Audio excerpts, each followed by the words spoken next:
یک دموکراسی سرزنده، پر جنب و جوش و مستحکم. جایی که مردمش شادی کردن رو خوب بلدن. اینجا در آرژانتین الان وقت جشن و شادی. آرژانتینی ها از هیچ فرصتی برای بیرون اومدن از خونه و جشن و شادی دریغ نمی کنند. خصوصاً زمانی که قهرمان جام جهانی فوتبال 2022 در قطر شده باشد. آرژانتین تا حالا 3 بار قهرمان جام جهانی شده. مسی و مارادونا رو همه جا میشه دید. اما اولین بار اونها زمانی قهرمان جام جهانی شدن که یک رژیم خودکامه حکومت قبلیشون رو سرنگون کرد.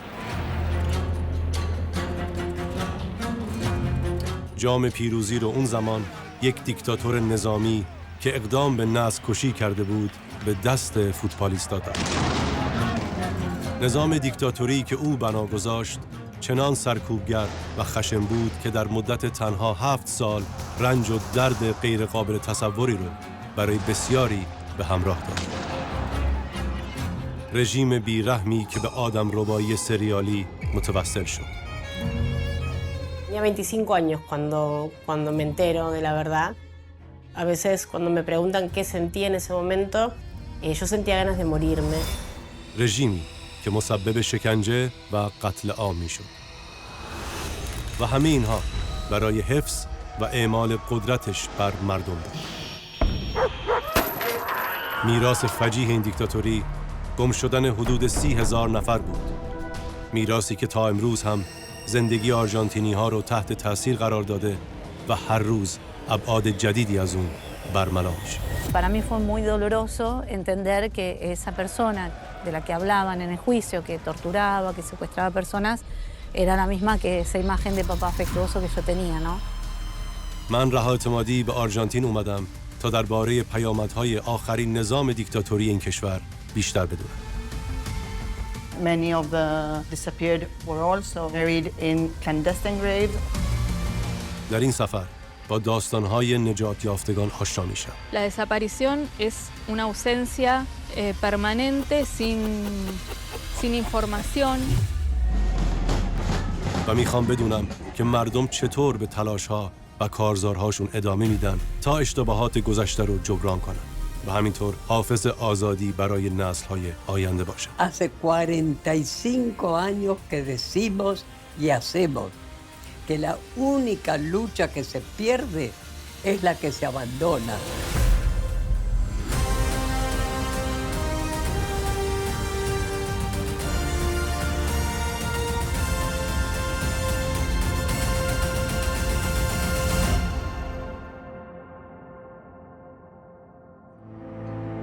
به حومه شهر سفر میکنم تا با کسی دیدار کنم که به حقایق وحشتناکی درباره پدرش پی برده.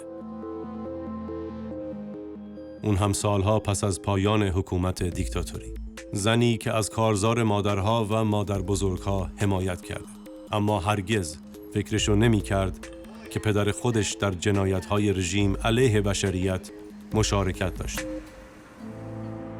آنالینا، معلم و روانشناس. Could you tell us about your childhood and the type of relationship you had with your father? How was it?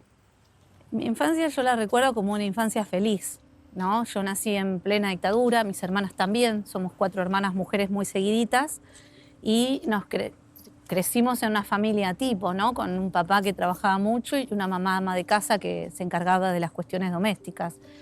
Y bueno, recuerdo nada, un clima familiar agradable, con mis hermanas jugando, mi mamá atendiéndonos, que nunca nos falte nada, y mi papá trabajando, ¿no? Y después en el vínculo personal con él, lo recuerdo, bueno, en los fines de semana o en vacaciones, como un papá muy afectuoso, muy...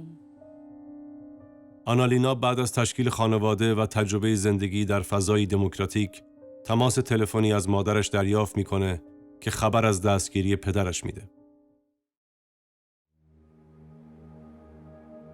En el año 2005, cuando mi papá queda detenido con prisión preventiva, bueno, yo hasta ese momento vivía como cosmovisiones del mundo que a mí me habían inculcado. Yo tenía 22 años, hacía poquito que me había casado, había nacido ya mi primer hijo, que ahora ya tiene 19 años, y yo entendía el mundo también dentro de esa estructura. Y el hecho de que mi papá quede detenido, al principio a mí me generó, bueno, mucha angustia, mucha resistencia a poder entender que lo que él había hecho era eso, digamos.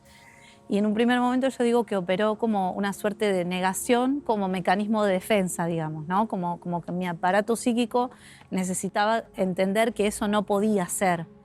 پدر آنالینا به نام ادواردو کالیناچ در زمان حکومت دیکتاتوری یک افسر پلیس بوده و حالا به جرم نسل کشی و جنایت علیه بشریت در زندانه. Apparently you went and saw him the following day. What did he tell you when you met him? Recuerdo como una situación de mucha angustia de llegar al complejo penitenciario en Marcos Paz, y mi papá estaba muy nervioso también, muy pálido lo vi, y él nos indica a mis hermanas y a mí, nos explica que él estaba preso por cuestiones políticas, que nosotras no teníamos que creer nada de lo que se iba a decir, que era todo mentira, y que él había salido a defender a la patria. Por eso ahora lo estaban acusando por un gobierno de zurdos revanchistas, nos dijo en ese momento. اما حقیقت درباره ادواردو کالیناچ در این دادگاه آشکار میشه. او زمانی که افسر جوانی بوده با اسم مستعار دکتر کی همزمان در 3 اردوگاه مرگ کار میکرده و مسئول حداقل 5 قتل و 147 مورد آدمربایی و شکنجه است.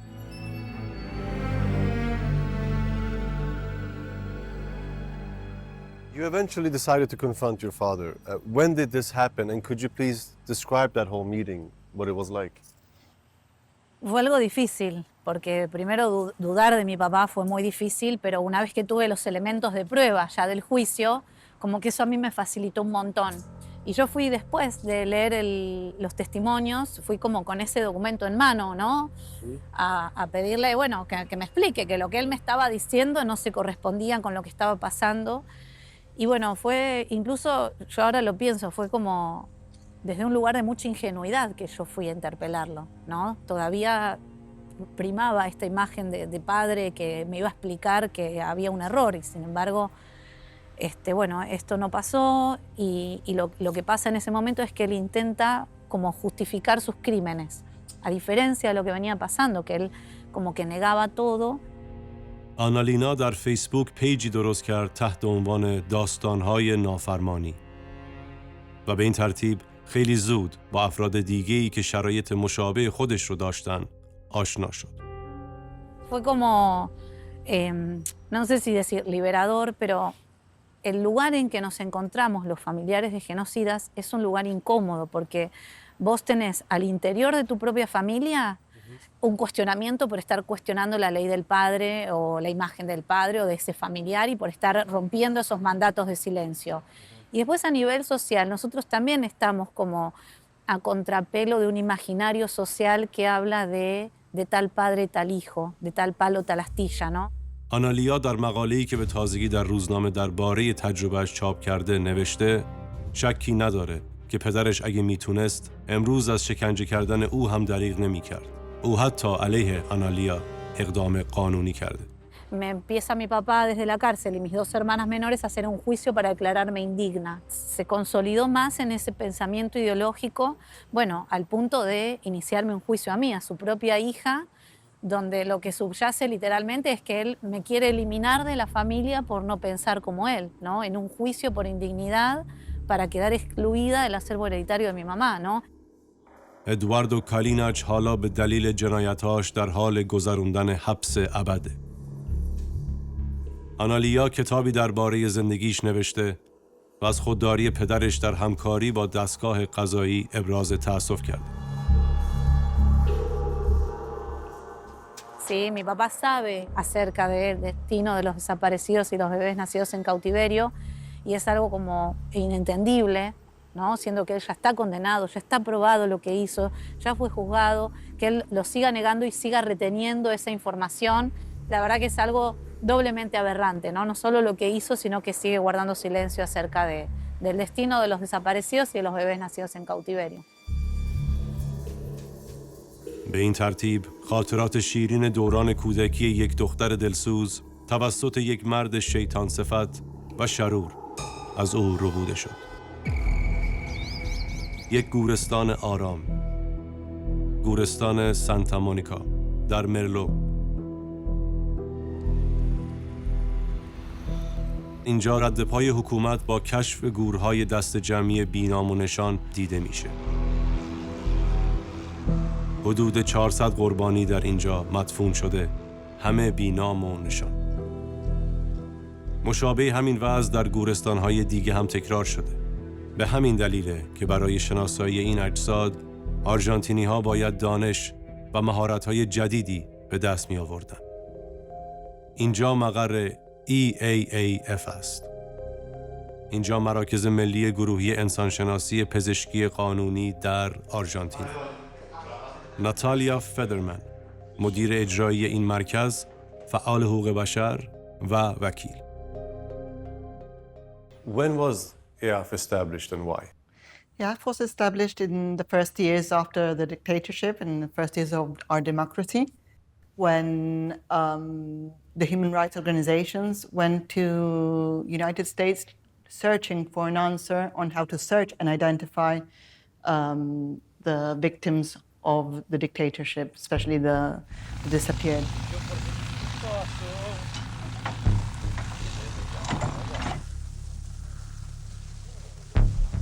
In that trip, they managed to bring some specialists. One of them was Clyde Snow. And Clyde Snow looked for students of anthropology and archaeology to look into the unmarked graves and try to identify if those people were the one they were looking for. So in the first years, Clyde Snow trained, he was a forensic anthropologist, trained the team, a team of students, and once they were ready, they started their own team here in Argentina and continued the work since then. به این ترتیب گروه به سرعت مهارت‌ها و دانش لازم رو به دست میاره. البته بیش از همه با کار طاقت فرسای میدانی، با خاکبرداری‌های زمانبر و با معاینه و بررسی کامل استخوان‌ها. این دانشجوها به معنای واقعی انگار میتونن با این استخوان‌ها حرف بزنن.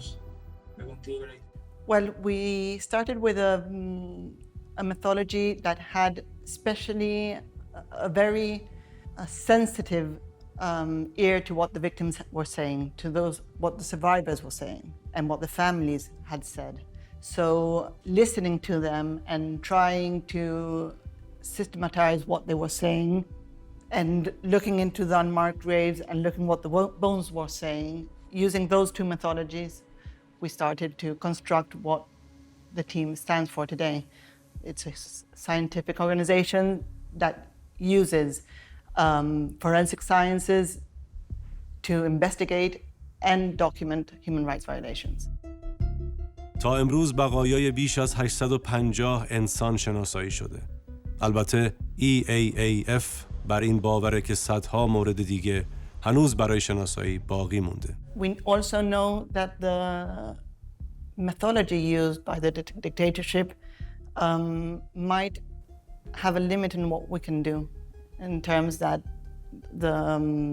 their bodies were destroyed forever. So we know that we might not be able to identify all the people who are missing. And this is obviously still ongoing. This is still ongoing, and as long as we have one unidentified body that we know that is a victim of the dictatorship, and as long as we have new methodologies or new paths to explore, we will do it.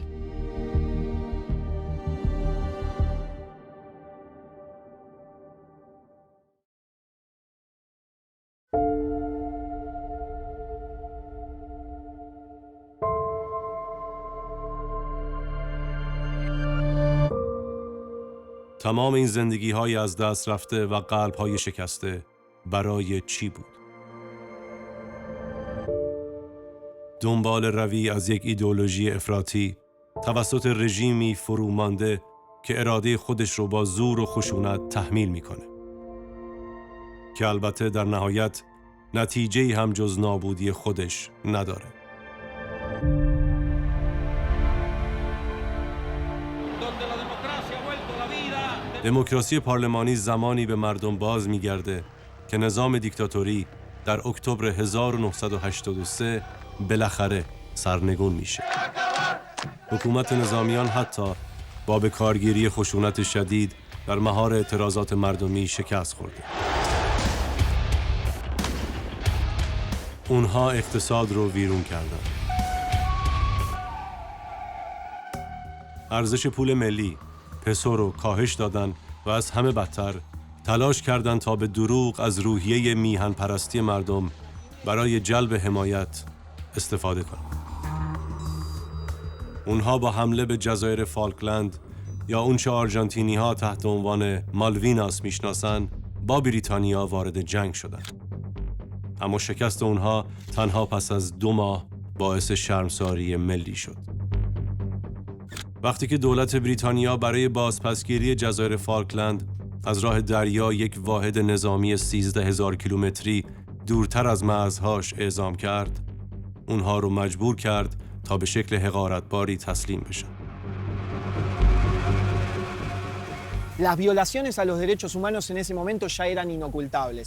La crisis económica era muy profunda y la guerra de las Malvinas terminó de esmerilar la imagen pública que tenía y los dictadores se vieron en la necesidad básicamente de llamar a elecciones porque el clima social que ya empezaba a crecer desde abajo los obligó a tener que tomar esa decisión.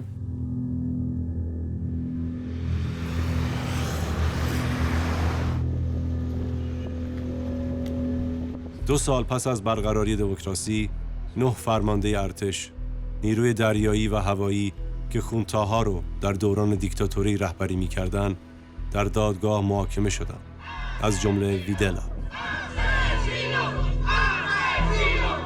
در بیرون دادگاه هم تظاهرات گسترده‌ای بر ضد سرکوبگران برگزار می‌شد.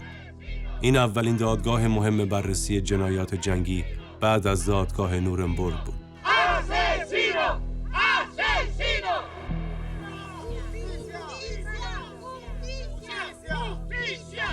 Que aun cuando la función retributiva de la pena resulte dudosa, fácticamente no es sino در پایان روند دادرسی دادستان کل کلماتی به زبان میاره که حالا جاودانه شدن. Nunca más. Señores jueces, nunca más. یعنی دوباره هرگز.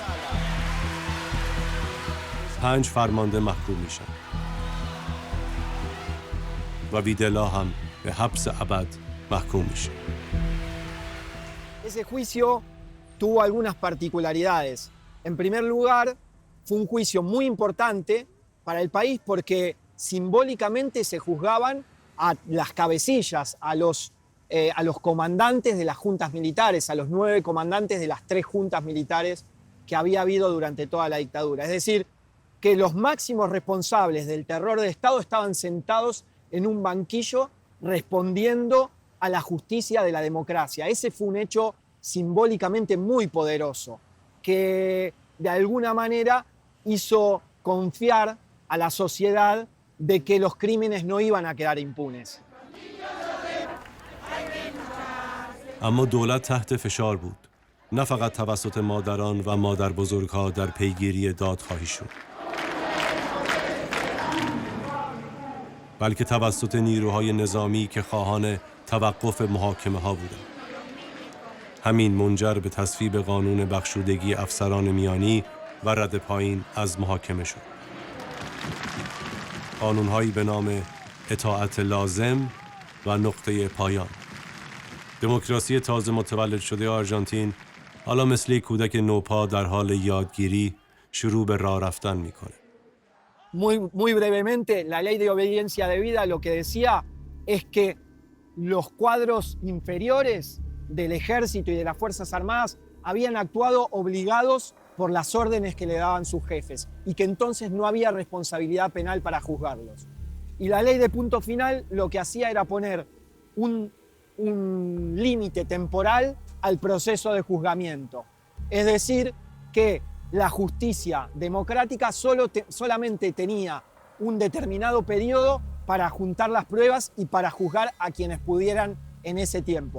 A partir de ese momento hay un largo periodo de impunidad con estas leyes que después se completan con los indultos que hace el presidente Carlos Menem, el sucesor de Alfonsín, donde todos los responsables de las juntas militares que estaban presos son liberados. Es decir, que la década del 90 en Argentina es una década donde todos los represores andan sueltos y caminando por la calle.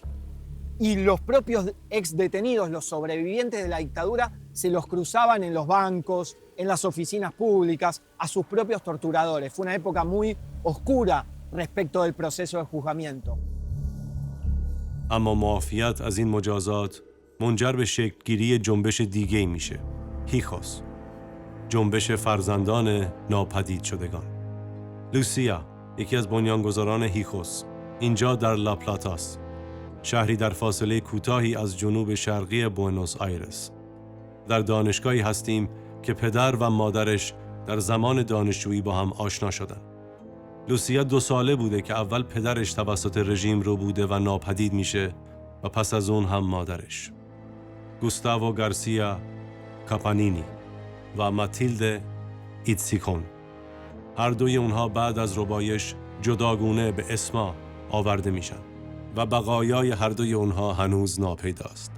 So what was your main motivation to form the Hijos movement, and when was that? Hijos surge en La Plata el 20 de abril de 1995 y justamente tiene que ver con un movimiento que empieza a darse en las facultades y yo creo que, si no me equivoco, esta fue de las primeras, donde los compañeros de militancia y de estudios de los desaparecidos y las desaparecidas empiezan a organizar homenajes. Estamos hablando del gobierno de Menem en ese momento. Estaban vigentes las leyes de obediencia debida y punto final y el indulto presidencial y había una intención de anular el debate sobre eso, como que ya está, ya quedó atrás, listo, ¿no? Y bueno, y entonces ahí sentimos la necesidad de organizarnos para reclamar justicia, ¿no? Por los crímenes de la dictadura, porque no podía ser que en una democracia se siguiera viviendo con naturalidad sin haber hecho nada respecto de estas muertes, ¿no? Muertes además con muchísima crueldad, porque la desaparición es, dicen, un invento argentino de lo más siniestro, porque el delito no se agota en el asesinato de la persona, en ese hecho donde su familia sabe que fue asesinada y, bueno, hace su duelo. La desaparición es una ausencia permanente, sin información, entonces inconscientemente se juega con la posibilidad de que esa persona esté viva. هیخوس در کارزار خودشون برای محاکمه و مجازات جانیان یک شیوه مبتکرانه خشونت پرهیز پیدا کردن. Could you tell us some more about this type of protest that was called Escrache? What did it involve? Los escraches, la palabra la tomamos del lunfardo argentino, ¿no? Tiene que ver con denuncia.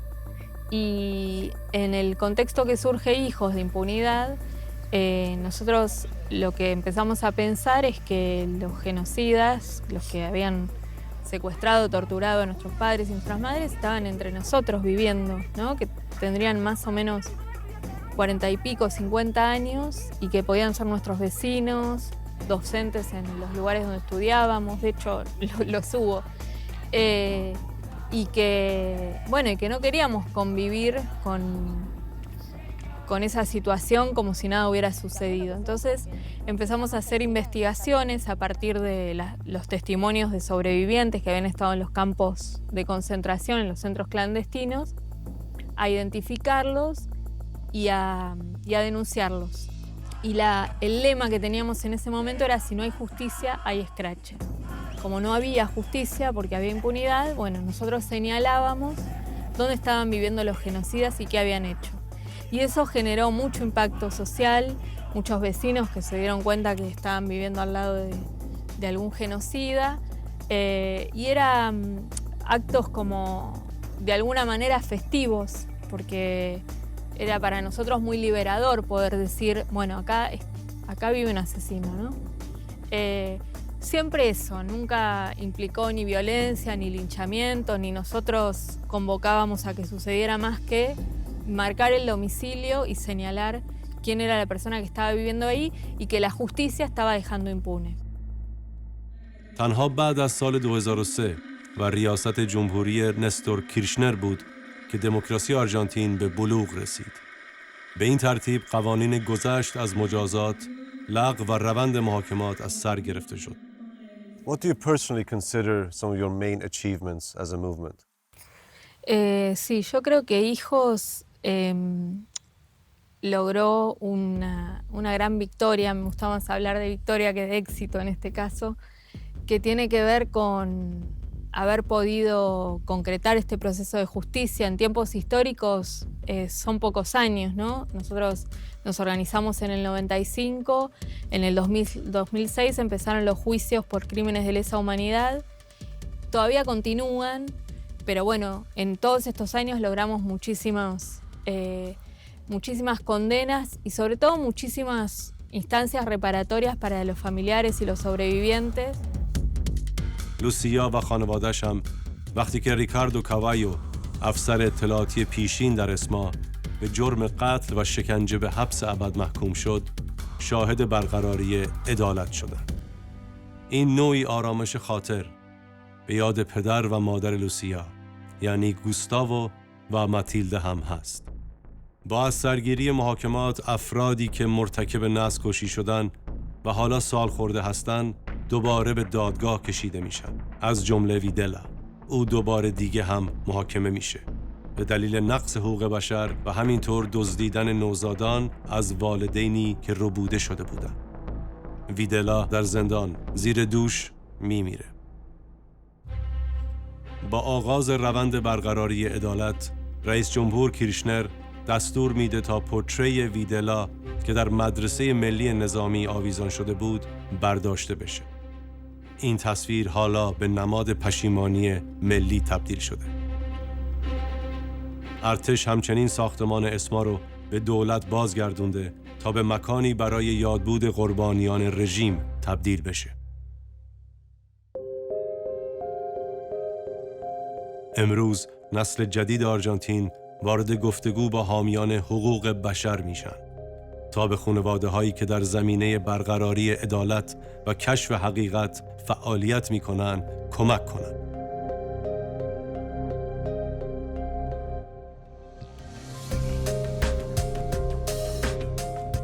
به اونها نیتس گفته میشه، یعنی نوه های ناپدید شدگان. اونها به طور منظم در اسما با هم ملاقات میکنن. جایی که قرار ویکتوریا، سرا و کارن مایدانا گالوان رو ببینم. What does places like ESMA mean to you personally? Y es un lugar donde pasaron muchas cosas feas, mucho dolor, mucha angustia, pero hoy podemos resignificar el espacio gracias a las políticas de derechos humanos que nos dejaron, bueno, el gobierno de Néstor Kirchner, que él, cuando recuperamos este espacio, estos terrenos, pidió perdón en nombre del Estado Nacional. Yo creo que eso fue uno de los momentos más importantes, por lo menos para mí, porque dije, bueno, finalmente tenemos en el gobierno a alguien que está reconociendo lo que sucedió.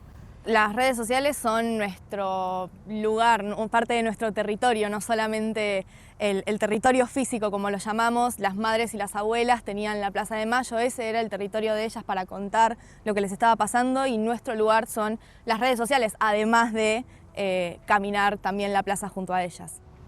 Sí, y también sentimos que tenemos una responsabilidad histórica porque las madres y abuelas de Plaza de Mayo ya están grandes, se están muriendo, y quedamos nosotros. Creemos que tenemos una responsabilidad de seguir interpelando a nuestras generaciones para continuar la lucha.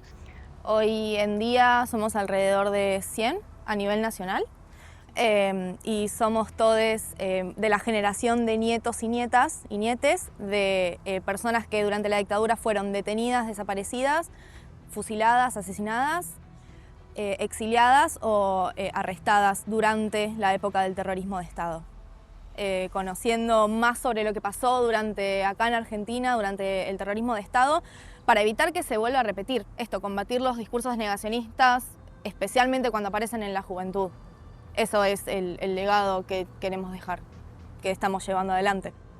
Por ahí hay muchas personas que dicen algo habrá hecho o fue una guerra de ambas partes. Lo que siempre se trata de explicar es que no fue una guerra de ambas partes, fue el Estado cometiendo delitos de lesa humanidad. El Estado se supone que si alguien comete un delito tiene que llevarlo a la justicia, no tiene que desaparecerlo, torturarlo, ni fusilarlo, ni asesinarlo. Eso está mal. Entonces, tratar de empezar a combatir los discursos de negacionismo y odio con la lógica. جنبش اونها از سال 2019 آغاز شده. پدر بزرگ کارن، اورلاندو ویکتور گالوان، در سال 1977 ناپدید شد. این تجربه فعالیتش در جنبش نیتز رو براش دردناک میکنه. A nivel sentimental, siento que somos una gran familia y siento que es un grupo de personas que entienden lo que me pasó a mí y todos nos entendemos. Porque, ¿qué pasa? Uno puede crecer sin un abuelo, pero a nuestros abuelos, abuelas, los desaparecieron por una ideología. No, simplemente no es que murieron por una causa natural, los desaparecieron por una ideología. Y en mi caso, a mi abuelo lo fusilaron, lo asesinaron. به لطف تلاش مداوم گروه انسانشناسی پزشکی قانونی، هویت پدر بزرگ کارن، سرانجام شناسایی و بقایاش هم به خانواده‌اش بازگردونده شد. Que pude reconstruir mi historia muchos años después, hace poco pude saber cuándo y dónde los fusilaron, pero también hay muchos compañeros y compañeras que todavía no saben en qué centro clandestino estuvieron sus abuelos, abuelas, y que todavía no tienen sus restos. A mí me gustaría que todos mis compañeros y compañeras puedan tener los restos de sus familiares y tener un lugar donde poder llevarle una flor.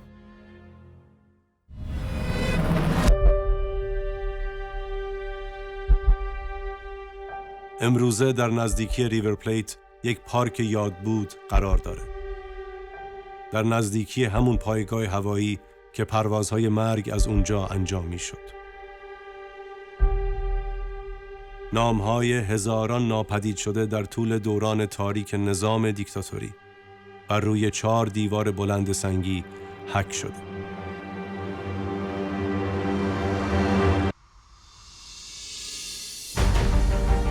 نزدیک به اینجا ردیف‌هایی از نشانه‌هایی دیده میشه که وحشت از آخرین نظام دیکتاتوری رو یادآوری میکنه.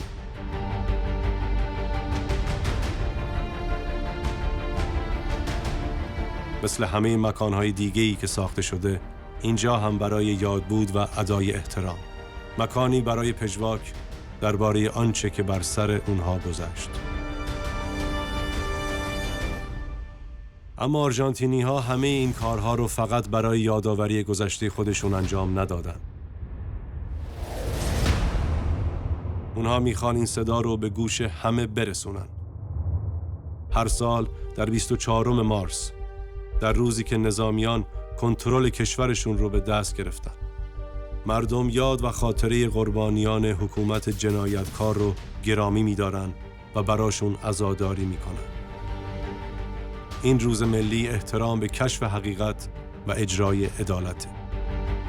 روزی که مثل نوری درخشان نه تنها بر فراز آمریکای جنوبی بلکه در سراسر جهان میتابه. روزی که آرژانتینی‌ها دموکراسی رو جشن میگیرن و گرامی میدارن. این ادای احترام اونها انعکاس تنها 2 کلمه ساده است که برای نسل‌ها در زندگی میلیون‌ها آرژانتینی طنین انداز میشه. دوباره هرگز.